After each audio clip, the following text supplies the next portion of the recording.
Welcome back to the Sunday Serving channel, where we bring pieces from the gospel full of hope and meat, salt and light, thought-provoking, vision, right? Yeah. So I have my friend Timothy here again. Yeah, it's good to be back with you. It's good to be together again. Yeah. So a couple of weeks ago, we did the serving on mountains. Yeah. Mountains in the gospel, or asking you what mountain is there that you feel is in front of you, need to climb. So we got some good inspiration about that. And maybe this week, in the Gospel of Luke, when that records the Sermon on the Mount, talking about mountains, Yeah. it talks about being on a level place. Yeah. It's a little different twist to it. I'd be interested to hear your thoughts on that, but let's read the first few verses first, right? Should I pull it up? Luke 6, Luke I think 6. it is, starting at verse 17. So I'll read the first part. Sure, and go ahead. and be interested to let's bat it around a bit. What both the meaning and maybe some of the background Sure. Yeah. that you've learned from your studies, TJ. Yeah. So this says, he came down with them. This is after he was on the mountain with his disciples. And he stood on a level place with a great crowd of his disciples and a great multitude of people from all Judea and Jerusalem and the seacoast of Tyre and Sidon, who came to hear him and to be healed of their diseases. I mean, that's exciting. So they came to hear him and to be healed of their diseases. And those who were troubled with unclean spirits were cured. And all the crowd sought to touch him, for power came out from him and healed them all. So perhaps before we go into the actual teaching, and that's a lot to think about right there. Yeah. So there's a couple things that jump out to me. First, I think this is happening in Galilee because it talks about Judea and Jerusalem, but also Tyre and Sidon. Tyre and Sidon are in what is now Lebanon, so quite a bit north of Israel. So it makes sense that he's somewhere between Jerusalem and Judea in the south and Tyre and Sidon in the north. And what I love about this, that Jesus comes to a level place, is, as we'll see in this version of the Beatitudes, I think this is Jesus expressing his compassion, his way of meeting people in their need and their suffering, but we'll get to that. But it's interesting to me, is this unique to Luke, where it talks about the disciples, but it sort of stresses the crowds, multitudes from Judea and Jerusalem, and also from the seacoast of Tyre and Sidon. Is that, historically, were those two different nations of people, or were they all Jewish people? No. So Galilee, Judea and Jerusalem would have been Jewish people, but then on the other side of the Sea of Galilee would have been mixed Jews and Gentiles, and Tyre and Sidon would have definitely been Gentiles. And they all came. They all came to meet Jesus because they wanted that healing power. They wanted that freedom. And that's a good point. Probably what was attracting them was probably not Jesus' teaching, at least not the Gentiles. They weren't coming to hear a Jewish teacher. They were probably coming to get healed. So that is, I don't care what you say, but I just want to be healed. Yeah, right? Yeah, I think. And then they all wanted to touch him. It says. I wonder how they dealt with that. Yeah. Anyways, it's if you think of the reality of what it must have been like. Also, to think of today, like right today, you wake up to the news of bombs falling in Beirut, and was that as far north as Beirut? You said it, Lebanon? Tyre and Sidon are on the coast. On the coast. Yeah. And then the other thing is, so back then, no matter what your religion, basically all of the religions around the Mediterranean shared a belief in that people can be troubled by impure spirits. That's not just a Jewish thing or a Christian thing. So even if you have people in Tyre and Sidon who followed other religions, if they would have known about people being troubled by impure spirits, and if they would have known that Jesus could heal them, they would have come. Right.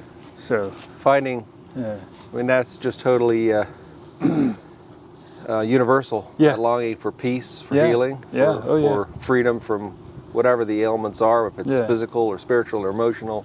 And Jesus offers that today still. But let's read on here. because it goes to the Beatitudes, Right. which we know of as a Sermon on the Mount, but this is, according to Luke, the Sermon on the level place. Yeah. And he lifted up his eyes on his disciples and said, "Blessed are you who are poor, for yours is the kingdom of God. Blessed are you who are hungry now, for you shall be satisfied. Blessed are you who weep now, for you shall laugh. Blessed are you when people hate you, and when they exclude you and revile you and spurn your name as evil on account of the Son of Man.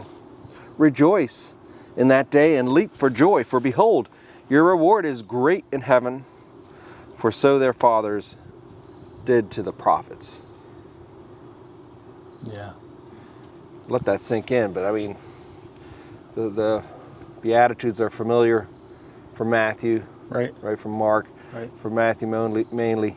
And what I always notice is the difference here in Luke, where it says, "Blessed are you who are poor." It stops there. It doesn't say poor in spirit like Matthew does. Right. And then the others seem to emphasize the now. Blessed are you who are hungry now, or blessed are you who weep now. Like the immediacy of that. They're given something now. What are your thoughts on that, DJ? So I think what's going on here is Jesus is tapping into their deepest longings. So from a historical angle at this point, it's been about 80 years that they've been under Roman rule, give or take. And their longing, and you see it in writings outside the Bible, their deepest longing was for redemption now. Not just something far off in the future, but now. And I think Jesus' emphasis here on you're going to receive help now. If you're suffering now, then this will change. This is going to get better. He's tapping into something that was probably at the top of their minds, and their parents, their grandparents, for at least the 80 years that they were under Roman rule.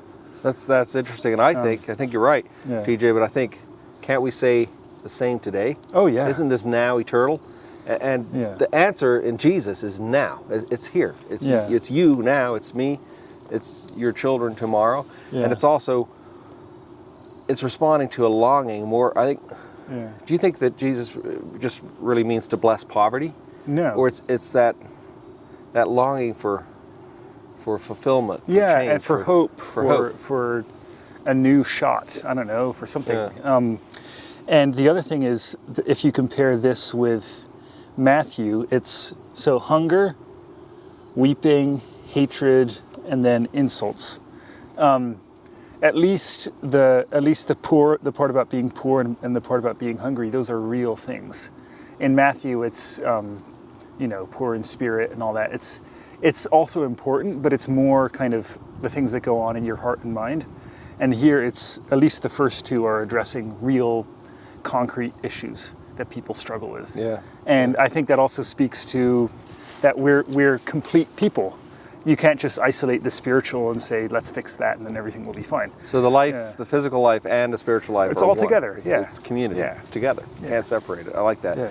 And the other thing, the part about, which the gospel stresses again and again, blessed are you when people revile you or hate you or say slander against you. Rejoice and be glad because great is your reward in heaven. That whole theme. Doesn't that point to forgiveness? And I think that's an issue that is so important in today's world and culture. We tend to focus around our hurts, and it traumatizes us, and so we seek therapy. And there's nothing wrong with that. That's needed, but the answer's in the gospel. And it's that attitude that, you know what, Jesus had it much worse. Don't focus on that. Focus on the hope. Focus on the future. Focus on you forgiving and showing love. And it'll go on here with some of those points. And that's what answers this hurt, this trauma, this brokenness that's so prevalent in our society. What do you think about that, TJ? Because that's kind of a controversial or a radical message, really. Yeah, I mean, I don't have anything to add. I just agree with you. So those are the blesseds. And in Luke, they're a little shorter than Matthew, right? There's not as many. Yeah, they're not as many. It's true. And it goes on to the woes, which are also important. I don't think we should, salt and light. We can't leave out the difficult parts. Yeah. So if we feel spoken to by some of these woes, maybe I should let you read those. Sure. Is that all Yeah, right? that's fine. Yeah. Okay. But woe to you who are rich, for you have already received your comfort. Woe to you who are well fed now, for you will go hungry. Woe to you who laugh now, for you will mourn and weep. Woe to you when everyone speaks well of you, for that is how their ancestors treated the false prophets. There again, I think we see the real things that are happening now. If there's injustice now, if there's rich people living the high life now, they have it coming. Yeah. I guess we should all take those woes personally. Really, we should look at our own heart. Where are we rich and selfish without sharing? Yeah. Eating well without thinking of those, or doing something to help those that don't have enough to eat.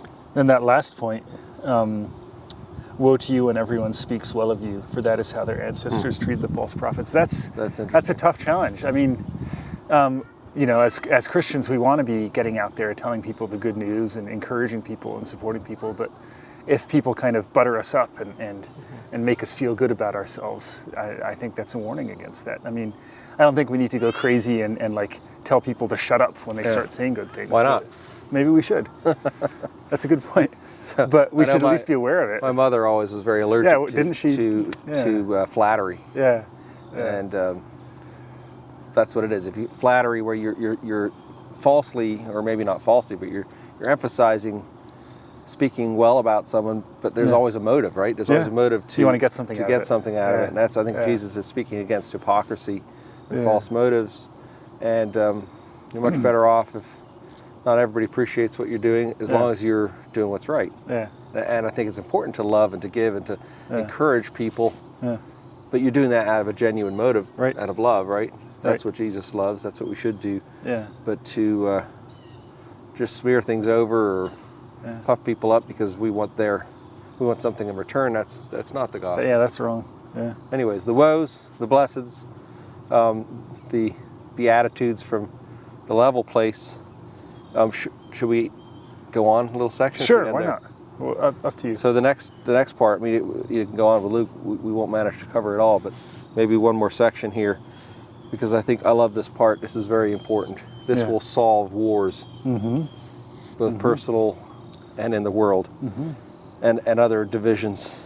But I say to you who hear, love your enemies. Do good to those who hate you. Bless those who curse you. Pray for those who abuse you. To one who strikes you on the cheek, offer the other also. And from the one who takes away your cloak, do not withhold your tunic either. Give to everyone who begs from you, and from one who takes away your goods, do not demand them back. And as you wish that others would do to you, do so to them. If you love those who love you, what benefit is it to you? For even the sinners love those who love them. And if you do good to those who do good to you, what benefit is that to you? For even sinners do that. And if you lend to those to whom you expect to receive, what credit is that to you? Even sinners lend to sinners to get back the same amount. But love your enemies, and do good, and lend, expecting nothing in return. And your reward will be great, and you will be sons of the Most High. For he is kind to the ungrateful and to the evil.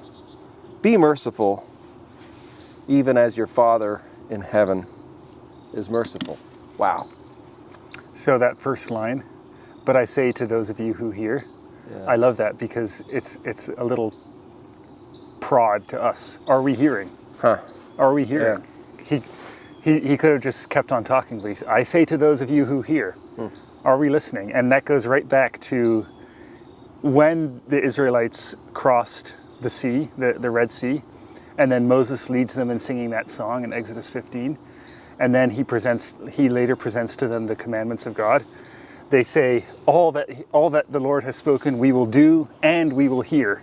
So that motive of not just kind of, letting someone go on and then just kind of doing your thing, but actually listening, hearing, that is a thread that runs through the whole Bible. And I think Jesus is pointing it out here too. The important thing is, what kind of attention are we paying to what Jesus says, and are we going to actually live it out and do it? That's great. Yeah. That's so true. You could analyze this, but it's actually very simple. Yeah.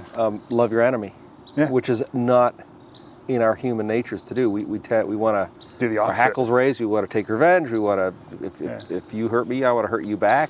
If someone says something nasty, I want to have the last word.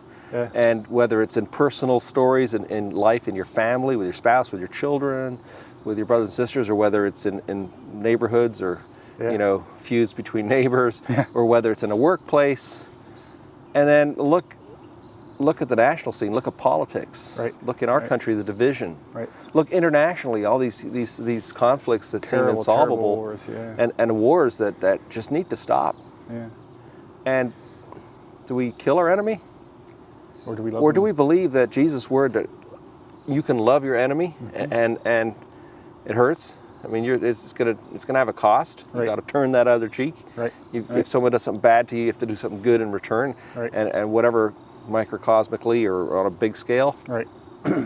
Isn't that possible? It should be. Doesn't that work? Yeah, and the thing of it is like in these different wars that are going on, if one side or the other side would just stop fighting, there'd be nothing that they could do. It would solve the problem. It's kind of in a way naive to say that should be national policy, although why not? But if national policy will happen, if we do this, Right. if believers really do this, Right.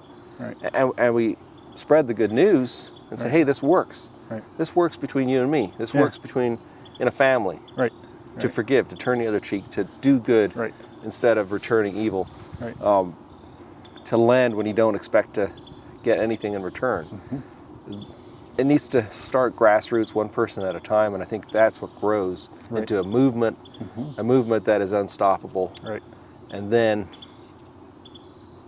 Kingdom who knows will come. what will happen, nation with nation, and that's the kingdom of God. Nation So- will not raise up against nation, neither shall they learn. That'd be really cool if someone led from the top with national policy. I'm not sure that would win at the polls or the powers to be, but hey, who's game to give it a try? You know what? If we can't do that, we can start here today. You can start at home. I think this is what's important. Yeah. Yeah. TJ, do you want to have the last word? I don't have anything else to add. This was good. I'm glad we did this. This is this topic is so important, and I hope it it's really important encourages stuff. you and or challenges you and blesses you. And so, God bless. Have a wonderful week. We'll see you next week. Maybe continue with this passages from Luke. Yeah. All right. Thank you, TJ. Have a good weekend. Yeah, you too. I got to go find Delta. She's I'm not sure she's turning the other cheek or she's persecuting small animals. Delta. Come on, Remy. Let's go find the young dog.